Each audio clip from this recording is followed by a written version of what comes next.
ते भार भूई मनुष्योपे मृगाश्चरन्ति। शास्त्र कहता है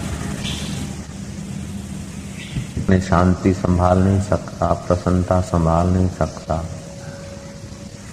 अपना कर्तव्य संभाल नहीं सकता, वो जीते जी मरा हुआ है। कर्तव्य क्या है? ईश्वर में डटना, औरों को डटाना, ईश्वर में स्थिर होना और औरों को स्थिर कराना, ये कर्तव्य है। बाकी का सब बेवकूफी है।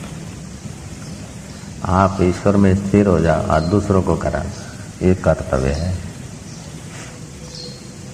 तो बोले सब तो सत्संग नहीं करेंगे। नहीं नहीं, आप ईश्वर में स्थिर होने के लिए जो भी काम करें, ईश्वर में स्थिर होने के लिए करें, तो उससे जो आप भी स्थिर होता जाएगा, दूसरे को भी सहायक हो जाएगा। आप ईश्वर में स्थिर हो जाना, औरों को कर देना, ये कर्तव्य है। कर्तव्य से चुका कि धड़ाक दुख चालू। ईश्वर के विचार से, आत्म विचार से जरा सा नीचे हटा के मन पटक देगा।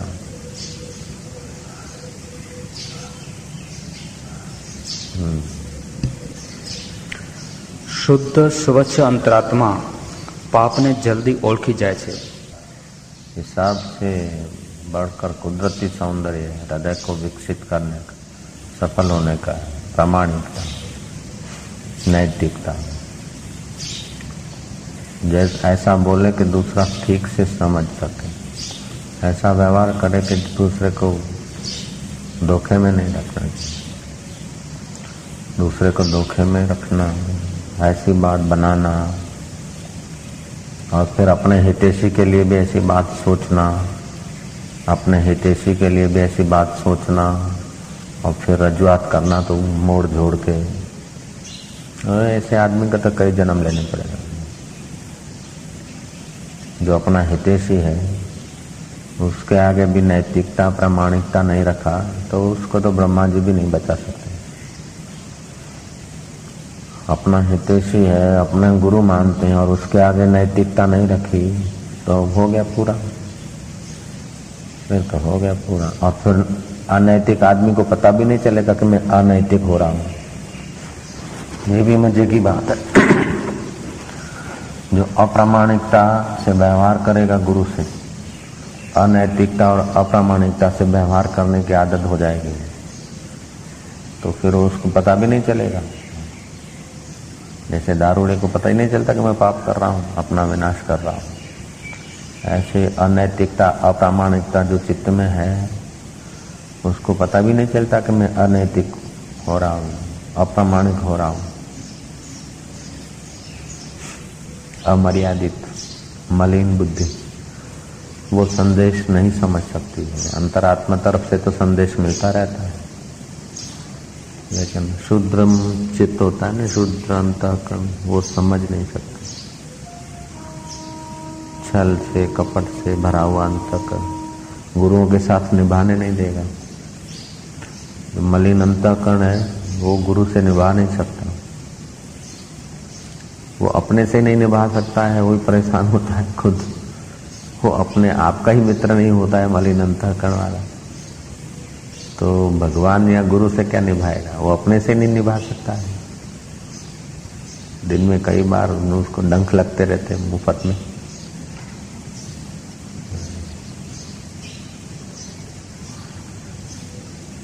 जीसस का एक शिष्य था, बड़ा शुद्ध अंतःकरण, जो भी मन में बात आती जीसस को बोल दे।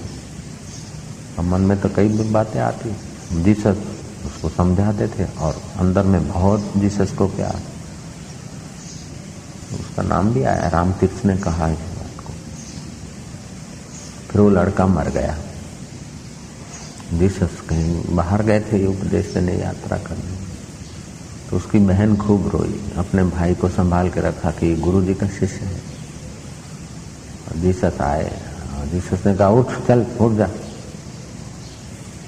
मेरे आज्ञा के बिना तो सो गया सदा के लिए, चल उठ। वो जिंदा खड़ा हो गया, जिंदा हो गया। लोगों ने कहा ये क्या हुआ? बोले जीवन भर जिसने बात मानी वो क्या मरते समय नहीं मानेगा? जीवन भर जिसने आज्ञा मानी है वो क्या मरते समय नहीं मानेगा? होता क्या है कि आदमी मरता है ना तो उसका अंतवाहक वहीं मंडारता है। तो उसका अहोभाव था गुरु के प्रति, गुरु सर्वस्व है, आज्ञा मानता था। और वो जीसस वो सूक्ष्म शरीर मंडारता रहता। और जीसस आए 2-2.5 दिन के बाद, ये उसकी बहन रोई, रोने के बाद उसका नाम लेके बुलाया तो जीसस खड़ा हुआ। ये पहले जो चमत्कार घटते थे ना तो ऐसे लोगों से होता था, ऐसे शिष्य होते थे जो अंतःकरण जिनका पूरा शुद्ध होता था, पूरा समर्पण होता था, उन्हीं पर गुरुओं के संकल्प काम करते हैं। जैसे खेड़ी हुई भूमि में ही होता है, सड़क पे तो होता नहीं, खेत सड़क पे नहीं होता। जिसके पाप कर्म है उसको संत के दर्शन की रुचि नहीं होगी, सत्संग में रुचि नहीं होगी, फाफा मार के टाइम खराब कर देगा, लेकिन सत्य कर्म या सत्संग वो नहीं कर सकेगा, पाप कर्म ज्यादा है। तो अंतरात्मा अपना अशुद्ध रखते हैं और बाहर से बढ़िया कपड़ा पहने तो क्या हुआ, बाहर से कपड़े बढ़िया बढ़िया पहनने लग जाए और अंतःकरण मलिन होता जावे तो नुकसान है। अंतःकरण शुद्ध हो रहा है, सुंदर हो रहा है, फिर कपड़े तो जो हो गया ठीक है, सहज स्वभाव।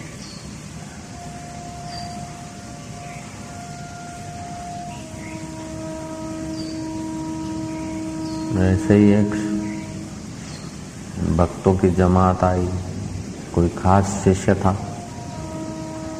गुरु ने कहा चलो હવે આ બાજુથી નીકળી છે તો આપણા શિષ્યને ત્યાં આજે ઉતારો કરીએ, જમણવાર ત્યાં કરીએ। और शिष्य पक्का था एकदम, आके चरणों में गिरा, गुरुदेव यहीं ते को भोजन करो जमा। बोले मैं अकेला नहीं, मेरे साथ पूरी मंडली है। तो कहाँ से लाएगा साहब, सब जा रहे कि वो हो जाएगा, सब हो जाएगा। गुरु ने कहा अच्छा तो आज क्या बनाओगे? बोले आप जो आज्ञा करेंगे।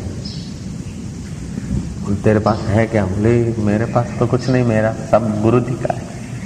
ये घर किसका है? गुरु जी का। ये कुटुंब किसका है? गुरु जी का। बोले सच सब गुरु जी का है कि हाँ। तो ये लड़का किसका है? उसका लड़का था भगत का। बोले गुरु ये आपकी चीजें हैं सब, ये आपका है, अब हमारा है ना, तो इसको काट के पुलाव बना के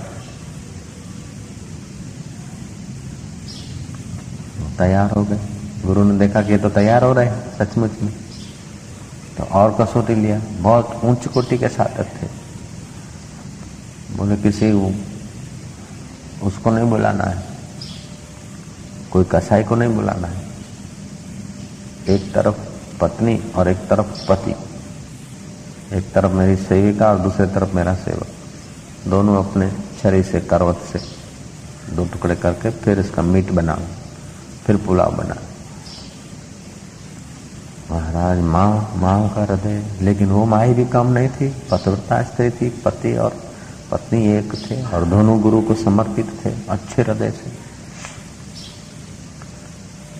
महाराज पुलाव बना दिया, गुरु के आगे थाल रख दिया। गुरु बोलता है कि दूसरा थाल बनाओ, तुम भी खाओ। अपने बेटे को कीमा बनाया और उस पुलाव बनाया, फिर खावे माँ और बाप। अगर आंखों में आंसू होगा तो भोजन अशुद्ध होगा, तुम्हारी फरियाद होगी, नाराजगी होगी तो भोजन अशुद्ध हो जाएगा। नहीं, फरियाद किस बात की, नाराजगी किस बात की? गुरु जी की चीज है, गुरु जी के काम आ रही। महाराज बोले अच्छा अब भोजन करना है। ग्रास उठाया माँ ने, बाप ने, गुरु ने। बोले अपन तीनों एक साथ खाएंगे। यहाँ तक आया, अरे बोले ठहरो ठहरो। वो जसवंत वो लड़का कहाँ गया? बोले यहाँ है थाली में। बोले चल झूठ बोलते, जसवंत को बुलाओ, थाली ढक दो।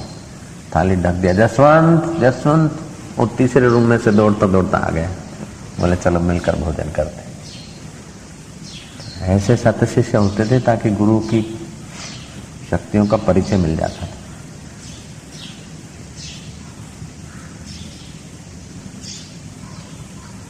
जितना जितना अंतःकरण शुद्ध होता है उतना अंतःकरण शुद्ध होता था। तब जब आते थे आश्रम में तो अमुक लोग पुलकित हो जाते थे, आनंदित हो जाते थे, और गैर हाजिरी रहती थी तो बड़े दुखी रहते थे।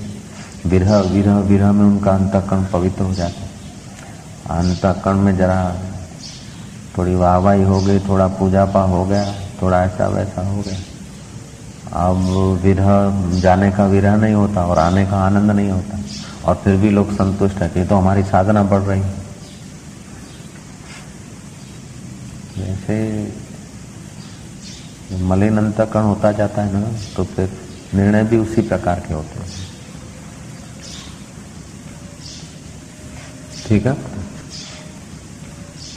शुरू कर लिया तो गुरुमुख हो गया नहीं। वो गुरुमुख तब तक है जब तक गुरु की बात को शंका रहित स्वीकार करते। गुरुमय है तब तक गुरुमुख। गुरु की बात काट पीट के अपनी फरियाद बनाता है तो वो गुरुमुख कहता। वो तो गुरुद्रोही है, वो तो गद्दार है।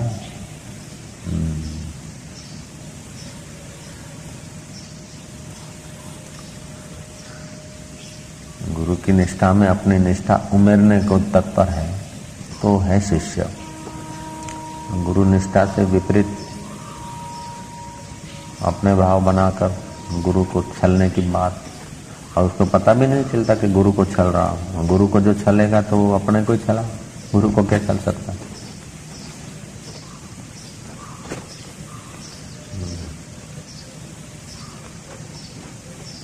अहंकारी स्वच्छंदी इंसान तो तेरे मन को शुद्ध कर, नहीं तो बड़ा दुख देगा।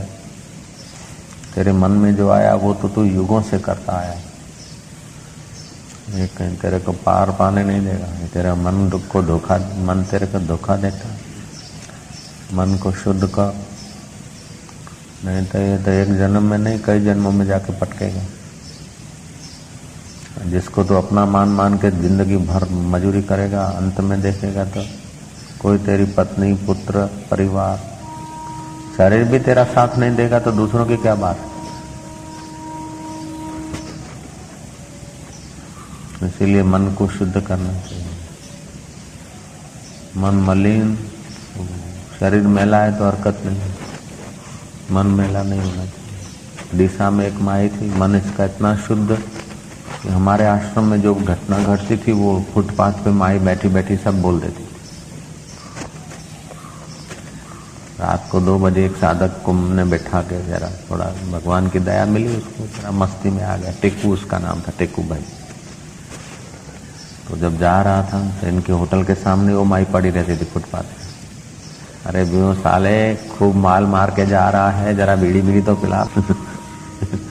ऐसा उसको सुना दिया, बीड़ी तो नहीं है।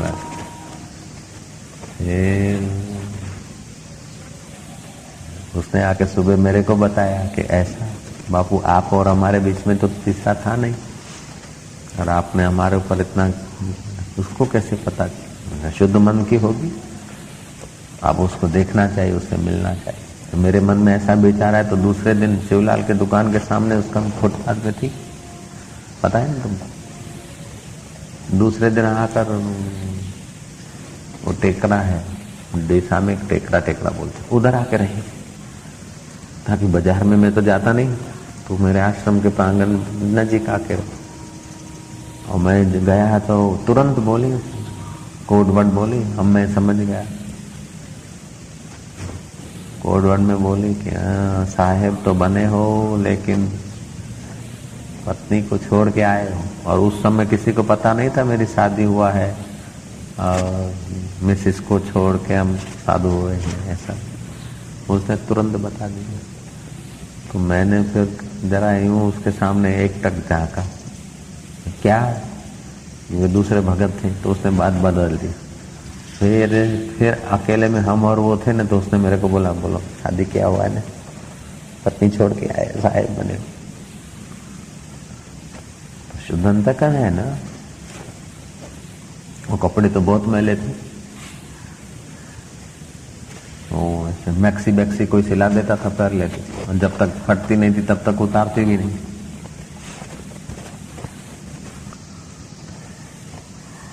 कैसा फरियाद बनाता है कि अहोभाव बनाता है, समय की कीमत जानता है कि समय को बर्बाद करता है। जरा उसको देख, आवाज सुन उसकी। जो अपने मन का दृष्टा है ना, वो जब चाहे किसी के मन का दृष्टा हो सकता है। और अभागे लोगों को पता ही नहीं चलता कि गुरु में अंतर्यामीपना होता है। वो जब चाहे अपने अंतर्यामीपने का उपयोग कर सकते हैं।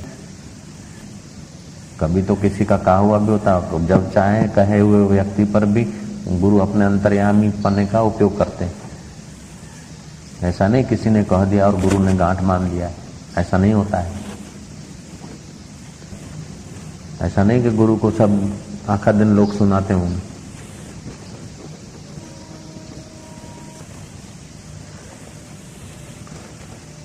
गुरु जब चाहे अपने अंतर्यामीपने का उपयोग कर सकता है, जब चाहे व्यवहार का उपयोग कर सकता है, जब चाहे अंतर्यामीपने का उपयोग कर सकता है। अरे तू अपनी मलिनता दूर कर।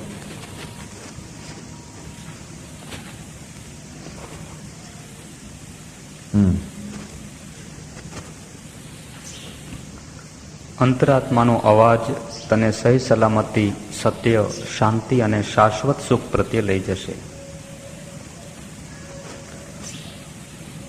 જે ગુરુના બોધનું સંપૂર્ણ રહસ્ય બરાબર સમજી જઈને તેને ચીવટપૂર્વક અમલમાં મૂકે અને જે પોતાના ગુરુનો ઉપદેશ આ માર્ગે અર્ધવિકસિત જીવાત્માઓને પહોંચાડે તેનું નામ શિષ્ય. हाँ, जो गुरु का उपदेश झीणवट पूर्वक स्वीकार कर ले अक्षर अक्षर और अर्ध प्रबुद्धों के तरफ पहुंचावे, उसका नाम है शिष्य.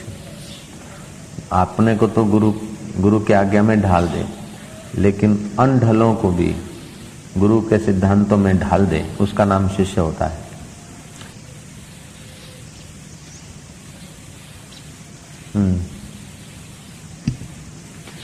સાચા શિષ્યને હંમેશા ગુરુની દિવ્ય પ્રકૃતિ સાથે સંબંધ હોય છે. गुरु की दिव्य प्रकृति के साथ संबंध होता है. जैसे सुदामा को श्री कृष्ण ने कुछ नहीं दिया तभी भी धन्यवाद, दिव्य प्रकृति के तरफ गए, और सब कुछ दे दिया तभी भी दिव्यता की तरफ अहोभाव. होकर अपना थर्मामीटर अद्भुत होता है. और कौन कितने में कैसा कब तक है वो गुरुओं के चित्त से बात दूर नहीं होती. तो हम लोगों का अंतःकरण जब सात्विक होता है ना, निर्दोष होता है, सात्विक होता है, तब हम भगवान की और गुरु की बात समझ सकते हैं. नहीं तो हमको मन नचाता है ऐसे नाच लेते हैं. जैसे मन नचाता है, राजसी लोगों के साथ रहना होता है, राजसी व्यवहार करना होता है, झूठ बोलना होता है, ऐसे करते करते अपने आत्मा पर पटल चढ़ते रहते हैं. और वो मलिनता के पटल चढ़ते हैं तो फिर वो हम अपना अंतरात्मा का आवाज़ नहीं सुन सकते. जो अंतरात्मा का आवाज़ भी नहीं सुन सकते और गुरु का संकेत या गुरु का कहाँ पहुँचे और गुरु हमारा कितना मंगल करना चाहते हो हम समझ नहीं सकते. फिर अब आगे संसार के लिए तो फुर्सत मिलती है. संसार નું કૂટવામાં तो आखी जिंदगी बगाड़े, पर जो मोक्ष की तरफ ले जाते हैं उन गुरुओं के लिए टाइम भी नहीं मिलता आदमी. ऐसे भी अभागे लोग होते हैं जो गुरु गांव में आया और दर्शन नहीं कर पाए, ऐसे भी लोग होते हैं कहीं. तो ये मलिनता बढ़ जाती है तब ऐसा हो जाता है. पुण्य नाश हो जाता है तब ऐसा हो जाता है, बुद्धि में पर्दा आ जाता है. और पाप नाश होता है तो आदमी हजारों माइल सफर करके भी गुरु के चरणों में पहुंच जाता. इसीलिए रामायण ने कहा, बिनु पुण्य पुंज मिले नहीं संता. बिना पुण्यों के पुंज, पुण्यों के खजाने के बिना संत मिलता नहीं. फिर चाहे पत्नी का पुण्य हो, चाहे पति का पुण्य हो, चाहे कोई सेवा का पुण्य हो, एक पाप 10 पाप करा देता है, एक पुण्य 10 पुण्य करा देता है. एक झूठ 10 झूठ बुलवाता है, एक सत्य 10 सत्य को ले आता है, ऐसा होता है।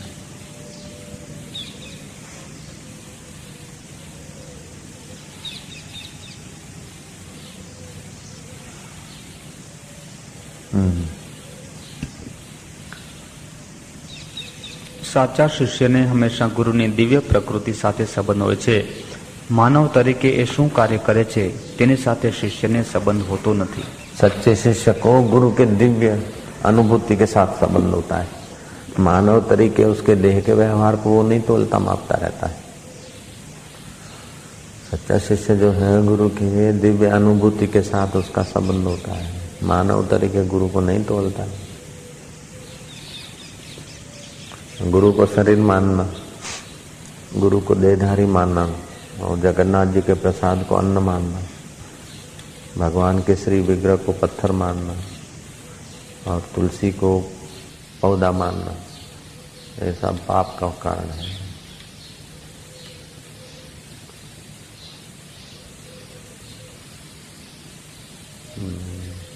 जगन्नाथ जी के प्रसाद को अन्न मानना पाप है. भगवान के श्री विग्रह को पत्थर मानना, मूर्ति मानना पाप है. और गुरु को शरीर मानना पाप है. गुरु को शरीर समझा तो धोखा खाएगा, गिरेगा. गुरु के शारीरिक व्यवहार तोले तो पतन होगा. गुरु की दिव्य चेतना के साथ शिष्य का अनुभव संबंध होता है.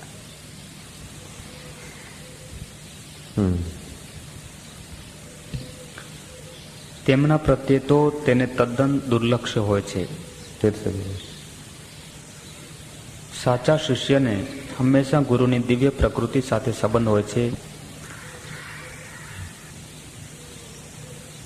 तो साचे शिष्य को तो गुरु के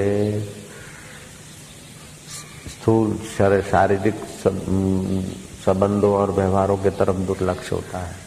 उसकी दिव्य चेतना के तरफ ही उसका लक्ष्य होता है. सत शिष्य का जो अभागे बनना चाहते हैं उनका तो दिव्य चेतना के साथ विचार नहीं होता है. उनका विचार तो गुरु के शरीर के इर्द गिर्द के व्यवहार तरफ होता है. इसीलिए वे लोग फरियादात्मक हो जाएंगे. अब गुरु 5 मिनट किसी से मिले, किसी से 10 मिनट मिले, किसी से 2 मिनट मिले, तुम्हारे से नहीं मिले तो होगा कि जुओ के मारी साथे तो ना मरे. ये है मलिनता.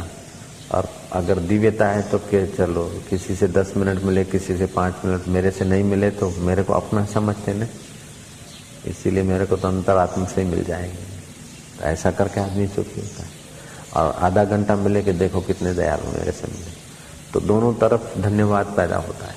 सत शिष्य को गुरु डांटता है तो समझता कि मेरा अपना समझते तभी डांटते हैं, और प्यार करता है तो समझते कि कितने दयालु, अपना समझते तभी प्यार करते.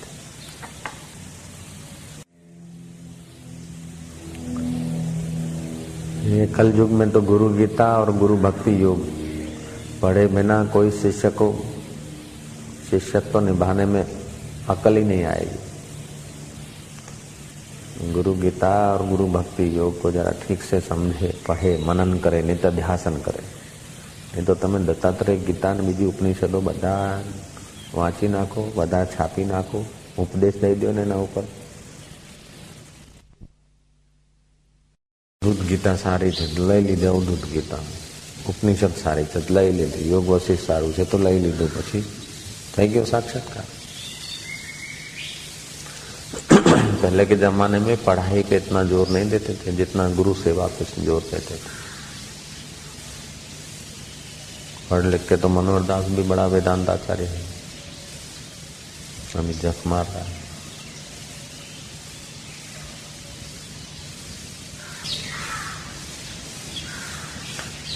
आदमी को अपने मन पर छोड़ा जाए ना तो सिवाय पतन के और कुछ नहीं करेगा. उसको अपने मन के अनुकूल छोड़ दिया जाए, पानी को अपनी मर्जी से छोड़ दिया जाए तो नीचे जाने के सिवा और कुछ जानता ही नहीं. पानी को आप उसकी मर्जी पर छोड़ दो पानी को तो कहाँ जाएगा? ऊपर चढ़ेगा पाइपलाइन में? नीचे से नीचे, नीचे से नीचे जाएगा. और उस समय मजा भी आता है, नीचे जाने में मजा आता है, ऊपर चढ़ने में मेहनत पड़ती है। चढ़ने में अपने को भी मेहनत पड़ती है और चढ़ाने वाले को भी मेहनत पड़ती है, चाहे पंपिंग हो चाहे हैंड पंप हो। ऐसे ऊपर चढ़ने में, महान होने में तो अपने को भी थोड़ा परिश्रम पड़ता है, गुरु को भी पड़ता है। और पतन होने में अपने को मजा आता है, लेकिन गुरु को दुख होता है, क्योंकि जब एकदम जाके गिरेगा ना तो बहुत बहुत बुरी हालत होती है। फिर कीट पतंग, खिसकोले, पेड़, ऐसी योनियों में जाना पड़ता है बाद में। हे राम जी, जिन्होंने पुरुषार्थ का त्याग किया वे मकोड़े, कीट पतंग, बिल्ली, कुत्ते होकर दुख पाते हैं, और जिन्होंने गुरुओं की बात मानी और पुरुषार्थ किया वे 33 करोड़ देवताओं के स्वामी बनकर पूजाए जा रहे हैं। वही अंतःकरण, वही आत्मा है जो विष्णु होकर पूजायमान हो रही है अपने पुरुषार्थ से, और वही आत्मा है जो सूकर होकर डंडे खा रही है, कुत्ता होकर पत्थर झेल रही है। वही का वही आत्मा है, क्योंकि उन्होंने पुरुषार्थ का त्याग किया है।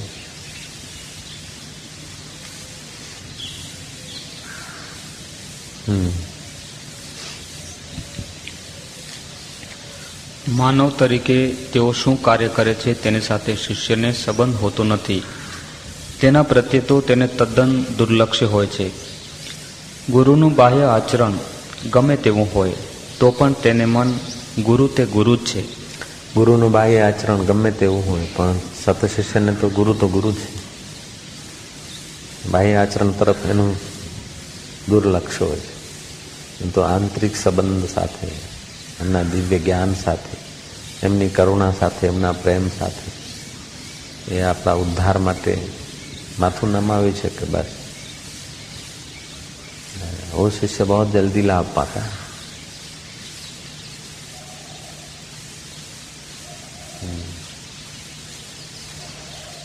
और ये जरूरी नहीं है कि जो गंगा किनारे रहते वो गंगा के में स्नान करते, नहीं.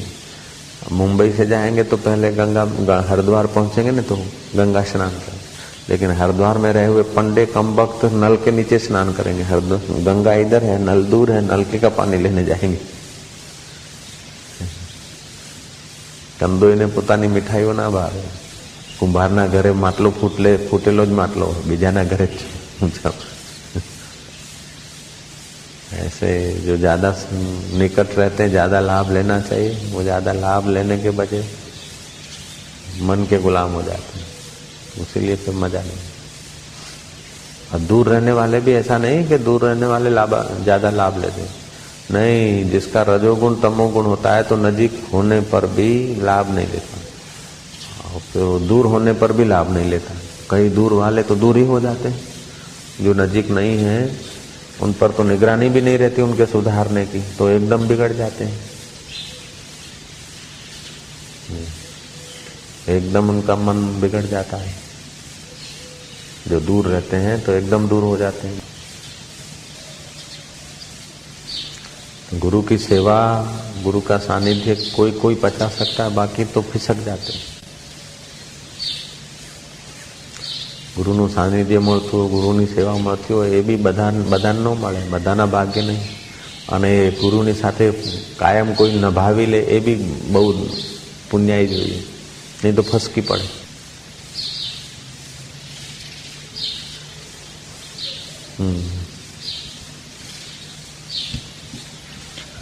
હંમેશા યાદ રાખો કે સંતનો સ્વભાવ માપી ન શકાય એવો અગાધ હોય છે. સંતનો સ્વભાવ માપી ન શકાય તેવો અગાધ હોય છે. આપણે માપ લેવા જોઈએ, જો કે આને આવું કહ્યું, આને આવું કહ્યું, હું જ હોળીનો નારિયેળ થયો, કબર ખોદી तुमने अपने पुण्यों को जला दिया. માટે તેની પરીક્ષા કરો નહીં. તમારા અજ્ઞાન રૂપી ક્ષુદ્ર ગજથી તેમના દિવ્ય સ્વભાવને માપો નહીં. સંતનો સ્વભાવ અગાધ હોય છે, માટે પરીક્ષા કરો નહીં, અને તમારા ક્ષુદ્ર ગજથી એમને માપો નહીં, નહીં તો તમારા ગજના બટકે બટકા થઈ જશે. તમારો મનનો ગજ છે ને, શુદ્ર નાનકડો ગજ છે, સંતના સ્વભાવનો માપ થઈ શકે નહીં. तो जो सात्विक शिष्य होते, पवित्र शिष्य होते हैं, गुरुओं की दिव्यता के तरफ देखते हैं. ગુરુનો સ્વભાવ માપી શકાય એવો નથી હોતો. ગુરુ તત્વ અમાપ હોય છે. અને જે ગુરુ તત્વને માપવા ગયા કે ગુરુ માટે કંઈક ખોપડી ચલાવવા ગયા, એમને તો અશાંતિ, હોમ ડિલિવરી, ઘેર બેઠા અશાંતિ. અને ગુરુ માટે જેમણે અહોભાવ સેવ્યો એમને સુખ, શાંતિ, સમૃદ્ધિ, બુદ્ધિ, આનંદ, એમને હોમ ડિલિવરી. એવું હોય છે.